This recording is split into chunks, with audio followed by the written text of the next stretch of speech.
স্বাগত বন্ধুরা, মিনুর গপ্পসপ্পর চ্যানেলে তোমরা শুনছ রবীন্দ্রনাথ ঠাকুরের লেখা ব্যবধান ছোট গল্পটি। সম্পর্ক মিলাইয়া দেখিতে গেলে বনমালী এবং হিমাংশুমালী উভয়ে মামাতো পিস্তুত ভাই। সেও অনেক হিসাব করিয়া দেখিলে তবে মেলে। কিন্তু ইহাদের দুই পরিবার বহুকাল হইতে প্রতিবেশী, মাঝে কেবল একটা বাগানের ব্যবধান। এই জন্য ইহাদের সম্পর্ক নিতান্ত নিকট না হইলেও ঘনিষ্ঠতার অভাব নাই। বনমালী হিমাংশুর চেয়ে অনেক বড়। হিমাংশুর যখন দন্ত এবং বাক্যস্ফূর্তি হয় নাই, তখন বনমালী তাহাকে কোলে করিয়া এই বাগানে সকালে সন্ধ্যায় হাওয়া খাওয়াইয়াছে, খেলা করিয়াছে, কান্না থামাইয়াছে, ঘুম পাড়াইয়াছে এবং শিশুর মনোরঞ্জন করিবার জন্য পরিণত বুদ্ধি বয়স্ক লোকদিগকে সবেগে শিরশ্চালন, তারস্বরে প্রলাপ ভাষণ প্রভৃতি যে সকল বয়সানুচিত চাপল্য এবং উৎকট উদ্যম প্রকাশ করিতে হয়, বনমালী তাহাও করিতে ত্রুটি করে নাই। বনমালী লেখাপড়া বড় একটা কিছু করে নাই। তাহার বাগানের শখ ছিল এবং এই দূর সম্পর্কের ছোট ভাইটি ছিল। ইহাকে খুব একটি দুর্লভ দুর্মূল্য লতার মতো বনমালী হৃদয়ের সমস্ত স্নেহ সিঞ্চন করিয়া পালন করিতেছিল এবং সে যখন তাহার সমস্ত অন্তর্বাহিরকে আচ্ছন্ন করিয়া লতাইয়া উঠিতে লাগিল, তখন বনমালী আপনাকে ধন্য জ্ঞান করিল। এমন সচরাচর দেখা যায় না, কিন্তু এক একটি স্বভাব আছে যে একটি ছোট খেয়াল কিংবা একটি ছোট শিশু কিংবা একটি অকৃতজ্ঞ বন্ধুর নিকটে অতি সহজে আপনাকে সম্পূর্ণ বিসর্জন করে। এই বিপুল পৃথিবীতে একটিমাত্র ছোট স্নেহের কারবারে জীবনের সমস্ত মূলধন সমর্পণ করিয়া নিশ্চিন্ত থাকে। তারপরে হয়তো সামান্য উপসত্ত্বে পরম সন্তোষে জীবন কাটাইয়া দেয়, কিংবা সহসা একদিন প্রভাতে সমস্ত ঘর বাড়ি বিক্রয় করিয়া কাঙ্গাল হইয়া পথে গিয়া দাঁড়ায়। হিমাংশুর বয়স যখন আর একটু বাড়িল, তখন বয়স এবং সম্পর্কের বিস্তর তারতম্য সত্ত্বেও বনমালীর সহিত তাহার যেন একটি বন্ধুত্বের বন্ধন স্থাপিত হইল। উভয়ের মধ্যে যেন ছোট বড় কিছু ছিল না। এইরূপ হইবার একটু কারণও ছিল। হিমাংশু লেখাপড়া করিত এবং স্বভাবতই তাহার জ্ঞান স্পৃহা অত্যন্ত প্রবল ছিল। বই পাইলেই পড়িতে বসত। তাহাতে অনেক বাজে বই পড়া হইয়াছিল বটে, কিন্তু যেমন করিয়াই হোক চারিদিকেই তাহার মনের একটি পরিণতি সাধন হইয়াছিল। বনমালী বিশেষ একটু শ্রদ্ধার সহিত তাহার কথা শুনিত, তাহার পরামর্শ লইত, তাহার সহিত ছোট বড় সকল কথার আলোচনা করিত। কোনো বিষয়েই তাহাকে বালক বলিয়া অগ্রাহ্য করিত না। হৃদয়ের সর্বপ্রথম স্নেহরস দিয়া যাহাকে মানুষ করা গিয়াছে, বয়সকালে যদি সে বুদ্ধি জ্ঞান এবং উন্নত স্বভাবের জন্য শ্রদ্ধার অধিকারী হয়, তবে তাহার মতো এমন পরম প্রিয় বস্তু পৃথিবীতে আর পাওয়া যায় না। বাগানের শখও হিমাংশুর ছিল, কিন্তু এ বিষয়ে দুই বন্ধুর মধ্যে প্রভেদ ছিল। বনমালীর ছিল হৃদয়ের শখ, হিমাংশুর ছিল বুদ্ধির শখ। পৃথিবীর এই কোমল গাছপালাগুলি, এই অচেতন জীবনরাশি, যাহারা যত্নের কোনো লালসা রাখে না, অথচ যত্ন পাইলে ঘরের ছেলেগুলির মতো বাড়িয়া ওঠে, যাহারা মানুষের শিশুর চেয়েও শিশু, তাহাদিগকে সযত্নে মানুষ করিয়া তুলিবার জন্য বনমালীর একটি স্বাভাবিক প্রবৃত্তি ছিল। কিন্তু হিমাংশুর গাছপালার প্রতি একটি কৌতূহল দৃষ্টি ছিল। অঙ্কুর গজাইয়া ওঠে, কিশলয় দেখা দেয়, কুড়ি ধরে, ফুল ফুটিয়া ওঠে, ইহাতে তাহার একান্ত মনোযোগ আকর্ষণ করিত। গাছের বীজ বপন, কলম করা, সার দেওয়া, চানকা তৈয়ারি প্রভৃতি সম্বন্ধে হিমাংশুর মাথায় বিবিধ পরামর্শের উদয় হইত এবং বনমালী অত্যন্ত আনন্দের সহিত তাহা গ্রহণ করিত। এই উদ্যান খণ্ডটুকু লইয়া আকৃতি প্রকৃতির যত প্রকার সংযোগ বিয়োগ সম্ভব, তাহা উভয়ে মিলিয়া সাধন করিত। দ্বারের সম্মুখে বাগানের উপরেই একটি বাঁধানো বেদির মতো ছিল। 4টে বাজিলেই একটি পাতলা জামা পরিয়া, একটি কোচানো চাদর কাঁধের উপর ফেলিয়া, গুড়গুড়ি লইয়া বনমালী সেইখানে ছায়ায় গিয়া বসিত। কোনো বন্ধুবান্ধব নাই, হাতে একখানি বই কিংবা খবরের কাগজ নাই। বসিয়া বসিয়া তামাক টানিত এবং আর চক্ষে উদাসীনভাবে কখনো বা দক্ষিণে কখনো বামে দৃষ্টিপাত করিত। এমনি করিয়া সময়ে তাহার গুড়গুড়ির বাষ্পকুণ্ডলীর মতো ধীরে ধীরে অত্যন্ত লঘুভাবে উড়িয়া যাইত, ভাঙ্গিয়া যাইত, মিলাইয়া যাইত, কোথাও কোনো চিহ্ন রাখিত না। অবশেষে যখন হিমাংশু স্কুল হইতে ফিরিয়া জল খাইয়া হাত মুখ ধুইয়া দেখা দিত, তখন তাড়াতাড়ি গুড়গুড়ির নল ফেলিয়া বনমালী উঠিয়া পড়িত। তখনই তাহার আগ্রহ দেখিয়া বুঝা যাইত এতক্ষণ ধৈর্য সহকারে সে কাহার প্রত্যাশায় বসিয়াছিল। তাহার পরে দুইজনে বাগানে বেড়াইতে বেড়াইতে কথা। অন্ধকার হইয়া আসিলে দুইজনে বেঞ্চের উপর বসিত। দক্ষিণের বাতাস গাছের পাতা মরমর করিয়া বহিয়া যাইত, কোনোদিন বা বাতাস বহিত না। গাছপালাগুলি ছবির মতো স্থির দাঁড়াইয়া রহিত, মাথার উপরে আকাশ ভরিয়া তারাগুলি জ্বলিতে থাকিত।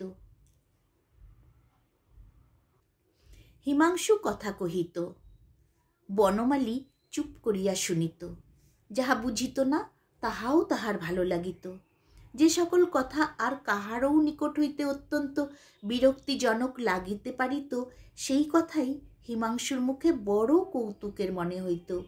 এমন শ্রদ্ধাবান বয়স্ক শ্রোতা পাইয়া হিমাংশুর বক্তৃতা শক্তি, স্মৃতিশক্তি, কল্পনা শক্তির সবিশেষ পরিতৃপ্তি লাভ হইত। সে কতক বা পড়িয়া বলিত, কতক বা ভাবিয়া বলিত, কতক বা উপস্থিত মতো তাহার মাথায় যোগাইত এবং অনেক সময়ে কল্পনার সহায়তায় জ্ঞানের অভাব ঢাকা দিয়া লইত। অনেক ঠিক কথা বলিত, অনেক বেঠিক কথাও বলিত, কিন্তু বনমালী গম্ভীরভাবে শুনিত, মাঝে মাঝে দুটো একটা কথা বলিত। হিমাংশু তাহার প্রতিবাদ করিয়া যাহা বুঝাইত তাহাই বুঝিত এবং তাহার পরদিন ছায়ায় বসিয়া গুড়গুড়ি টানিতে টানিতে সেই সকল কথা অনেকক্ষণ ধরিয়া বিস্ময়ের সহিত চিন্তা করিত। ইতিমধ্যে এক গোল বাঁধিল। বনমালীদের বাগান এবং হিমাংশুদের বাড়ির মাঝখানে জল যাইবার একটি নালা আছে। সেই নালার এক জায়গায় একটি পাতিনেবুর গাছ জন্মিয়াছে।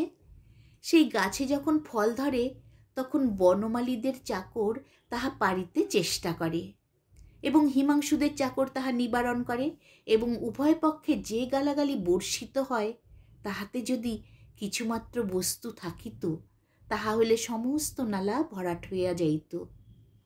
মাঝে হইতে বনমালীর বাপ হরচন্দ্র এবং হিমাংশুমালীর বাপ গোকুলচন্দ্রের মধ্যে তাহাই লইয়া ঘোর বিবাদ বাঁধিয়া গেল। দুই পক্ষে নালার দখল লইয়া আদালতে হাজির। উকিল ব্যারিস্টারদের মধ্যে যতগুলি মহারথী ছিল সকলেই অন্যতর পক্ষ অবলম্বন করিয়া সুদীর্ঘ বাগযুদ্ধ আরম্ভ করিল। উভয় পক্ষের যে টাকাটা খরচ হইয়া গেল, ভাদ্রের প্লাবনেও উক্ত নালা দিয়া এত জল কখনো বহে নাই। শেষকালে হরচন্দ্রের জিত হইল। প্রমাণ হইয়া গেল নালা তাহারই এবং পাতিনেবুতে আর কাহারও কোনো অধিকার নাই। আপিল হইল, কিন্তু নালা এবং পাতিনেবু হরচন্দ্রেরই রহিল। যতদিন মকদ্দমা চলিতেছিল দুই ভাইয়ের বন্ধুত্বের কোনো ব্যাঘাত ঘটে নাই। এমনকি পাছে বিবাদের ছায়া পরস্পরকে স্পর্শ করে এই আশঙ্কায় কাতর হইয়া বনমালী দ্বিগুণ ঘনিষ্ঠভাবে হিমাংশুকে হৃদয়ের কাছে আবদ্ধ করিয়া রাখিতে চেষ্টা করিত এবং হিমাংশুও লেশ মাত্র বিমুখভাব প্রকাশ করিত না। যেদিন আদালতে হরচন্দ্রের জিত হইল সেদিন বাড়িতে, বিশেষত অন্তঃপুরে পরম উল্লাস পড়িয়া গেল। কেবল বনমালীর চক্ষে ঘুম রহিল না। তাহার পরদিন অপরাহ্নে সে এমন ম্লান মুখে সেই বাগানের বেদিতে গিয়া বসিল যেন পৃথিবীতে আর কাহারও কিছু হয় নাই, কেবল তাহারই একটা মস্ত হার হইয়া গেছে। সেদিন সময় উত্তীর্ণ হইয়া গেল, 6টা বাজিয়া গেল, কিন্তু হিমাংশু আসিল না। বনমালী একটা গভীর দীর্ঘ নিঃশ্বাস ফেলিয়া হিমাংশুদের বাড়ির দিকে চাহিয়া দেখিল। খোলা জানালার ভিতর দিয়া দেখিতে পাইল আলনার উপরে হিমাংশুর স্কুলের ছাড়া কাপড় ঝুলিতেছে। অনেকগুলি চিরপরিচিত লক্ষণ মিলাইয়া দেখিল হিমাংশু বাড়িতেই আছে। গুড়গুড়ির নল ফেলিয়া দিয়া বিষণ্ণ মুখে বেড়াইতে লাগিল এবং সহস্রবার সেই বাতায়নের দিকে চাহিল, কিন্তু হিমাংশু বাগানে আসিল না। সন্ধ্যার আলো জ্বলিলে বনমালী ধীরে ধীরে হিমাংশুর বাড়িতে গেল। গোকুলচন্দ্র দ্বারের কাছে বসিয়া তপ্ত দেহে হাওয়া লাগাইতেছিলেন। তিনি বলিলেন, কে ও? বনমালী চমকিয়া উঠিল, যেন সে চুরি করিতে আসিয়া ধরা পড়িয়াছে। কম্পিত কণ্ঠে বলিল, মামা, আমি। মামা বলিলেন, কাহাকে খুঁজিতে আসিয়াছ? বাড়িতে কেহ নাই। বনমালী আবার বাগানে ফিরিয়া আসিয়া চুপ করিয়া বসিল। যত রাত হইতে লাগিল দেখিল হিমাংশুদের বাড়ির জালনাগুলি একে একে বন্ধ হইয়া গেল। দরজার ফাঁক দিয়া যে দীপালোক রেখা দেখা যাইতেছিল তাহাও ক্রমে ক্রমে অনেকগুলি নিবিয়া গেল। অন্ধকার রাত্রে বনমালীর মনে হইল হিমাংশুদের বাড়ির সমুদয় দ্বার তাহারই নিকট রুদ্ধ হইয়া গেল। সে কেবল বাহিরের অন্ধকারে একলা পড়িয়া রহিল। আবার তাহার পরদিন বাগানে আসিয়া বসিল। মনে করিল আজ হয়তো আসিতেও পারে। যে বহুকাল হইতে প্রতিদিন আসিত সে যে একদিনও আসিবে না, এ কথা সে কিছুতেই মনে করিতে পারিল না। কখনো মনে করে নাই এ বন্ধন কিছুতেই ছিঁড়িবে। এমন নিশ্চিন্ত মনে থাকিত যে জীবনের সমস্ত সুখ দুঃখ কখন সেই বন্ধনে ধরা দিয়াছে তাহা সে জানিতেও পারে নাই। আজ সহসা জানিল সেই বন্ধন ছিঁড়িয়াছে, কিন্তু এক মুহূর্তে তাহার যে সর্বনাশ হইয়াছে তাহা সে কিছুতেই অন্তরের সহিত বিশ্বাস করিতে পারিল না। প্রতিদিন যথাসময়ে বাগানে বসিত, যদি দৈবক্রমে আসে, কিন্তু এমন দুর্ভাগ্য যাহা নিয়মক্রমে প্রত্যহ ঘটিত তাহা দৈবক্রমেও একদিন ঘটিল না। রবিবার দিনে ভাবিল পূর্ব নিয়ম মতো আজও হিমাংশু সকালে আমাদের এখানে খাইতে আসিবে। ঠিক যে বিশ্বাস করিল তাহা নয়, কিন্তু তবু আশা ছাড়িতে পারিল না। সকাল আসিল, সে আসিল না। তখন বনমালী বলিল, তবে আহার করিয়া আসিবে। আহার করিয়া আসিল না। বনমালী ভাবিল আজ বোধ হয় আহার করিয়া ঘুমাইতেছে, ঘুম ভাঙিলেই আসিবে। ঘুম কখন ভাঙিল জানি না, কিন্তু আসিল না। আবার সেই সন্ধ্যা হইল, রাত্রি আসিল, হিমাংশুদের দ্বার একে একে রুদ্ধ হইল, আলোগুলি একে একে নিবিয়া গেল। এমনই করিয়া সোমবার হইতে রবিবার পর্যন্ত সপ্তাহের 7টা দিনই যখন দূরদৃষ্ট তাহার হাত হইতে কাড়িয়া লইল, আশাকে আশ্রয় দিবার জন্য যখন আর একটা দিনও বাকি রহিল না, তখন হিমাংশুদের রুদ্ধ দ্বার অট্টালিকার দিকে তাহার অশ্রুপূর্ণ দুটি কাতর চক্ষু বড় একটা মর্মভেদী অভিমানের নালিশ পাঠাইয়া দিল এবং জীবনের সমস্ত বেদনাকে একটিমাত্র আর্তস্বরের মধ্যে সংহত করিয়া বলিল, দয়াময়,